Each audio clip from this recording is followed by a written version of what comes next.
Salve discipuli. This is Help for Your Latin Studies in Henle First Year Latin, exercise 118. As we get back into the swing of things with our Latin studies, we are continuing in lesson number 9, which is where we have started learning about the first conjugation verbs. And I just want to go back and refresh because it may have been a while since you have done any Latin studies. We're just coming back from a holiday break ourselves. And so verbs, some characteristics of verbs that are important to keep in mind. It says here on page 100 in the purple text that verbs have tense or time, so they might be expressing something that happened in the past, something that's happening in the present, something that may happen in the future. Also, verbs show person, so we have first, second, and third person, both singular and plural. So here it says here that they change their form to show number. So the endings of a verb may change to indicate different person and number. For example, in the present tense, something that's happening now, we might change the endings to be ost, mus, tis, nt. And that cycle says through first, second, third person singular, first, second, third person plural. Also, all verbs whose present infinitive active endings end in are belong to the first conjugation. And those are all the verbs that we've learned so far in this lesson number 9. They are first conjugation verbs, and so their infinitive ending, remember that verbs are given in 4 forms: laudo, laudare, laudavi, laudatus.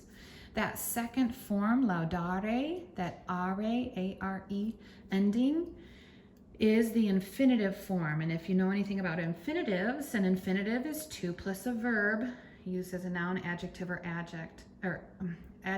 adverb.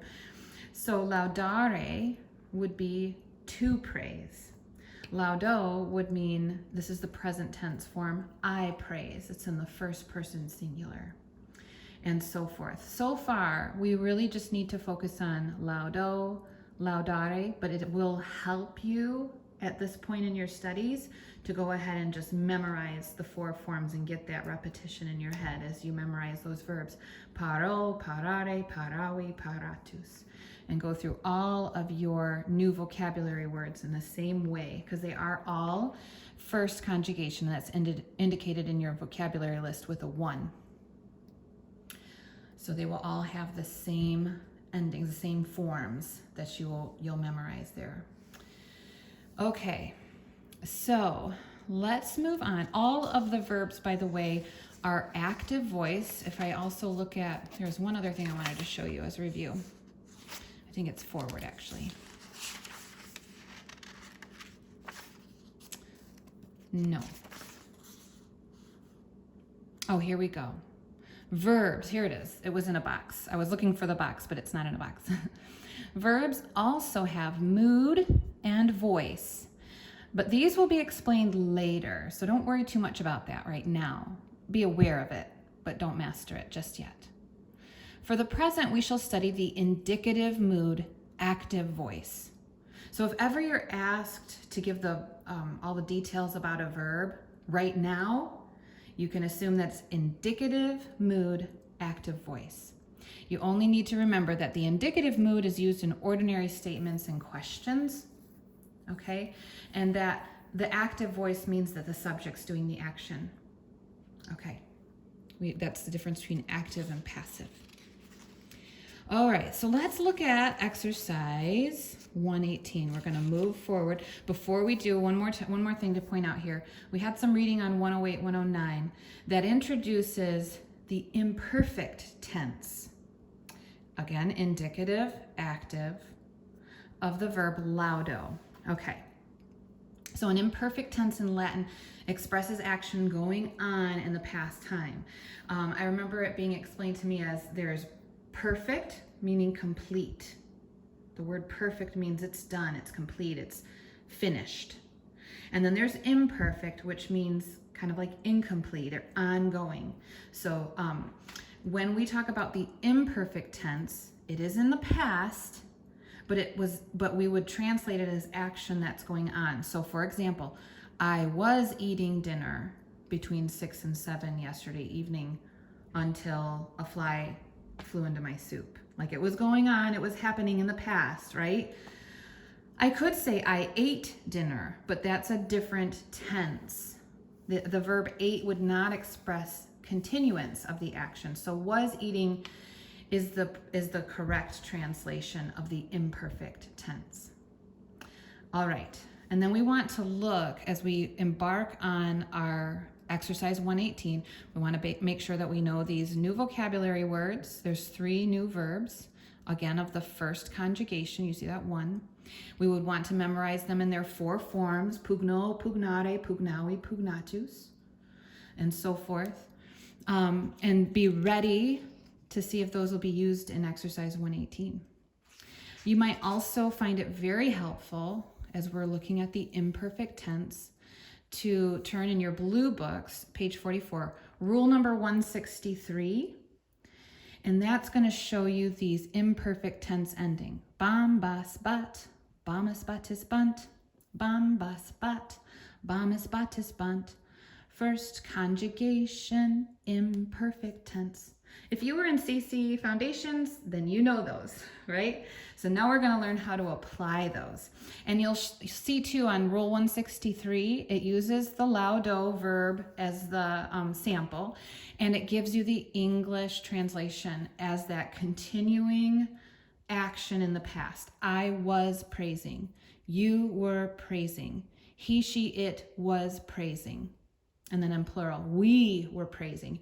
You, as in plural, multiple, you all were praising. They were praising. All right, so if you see a verb stem with bam, bas, bat, bamis, batis, bant, then you should know how to translate that into English according to person, number, and tense. So let's look at number 118, exercise 118. I find it helpful too to check the answer key if I'm ever not quite sure what they're asking me to do.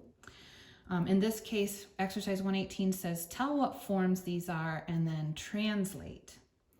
So the form is, they want to just say everything you know about that verb by looking at it. Well, I know that it's first conjugation. I know that it's active, indicative, because that's all that we've been doing so far. Remember that reading that we had before. I also know by looking at that bat ending, B-A-T, that it's third person singular. Okay, and I know that the meaning of porto, portare, portavi, portatus is carry. I carry, to carry. So portabat, I would want to look at this rule book, or the grammar book, sorry. He, she, it was carrying. So I just pick a pronoun here, and I'll just say he was carrying. That's number 1. All right, let's look at the next one. Number 2. This is going to have a lot of the same attributes because we are in the first conjugation, we are active, we are indicative. It's always going to be the same, active voice, indicative mood. So I can write those things again, active, indicative. Now let's look at that ending, ora bant, B-A-N-T. If I check my grammar book, bant, it comes in as a third person plural ending. Okay, so I know that this is third person, that it's plural, and it would be translated, they were. So we're doing, again, that continual action in the past. They were, oro, orare, orawi, oratum. My stem, O-R-A, is from the infinitive form of the verb to pray. So they were praying. Okay, so it's really quite simple. It's a lot of information to take in and to process, but once you kind of know what you're looking at, what you're looking for, you're always going to have first conjugation, active mood, active voice, indicative mood. Give the person and number, and then we know the tense. Well, you could put that too, imperfect. Let's add that here. Imperfect tense. It's always imperfect with all these bombast bot endings. And then I just want to double check it against my grammar book, rule number 163, so that I can say what's the person and number and how would that be translated.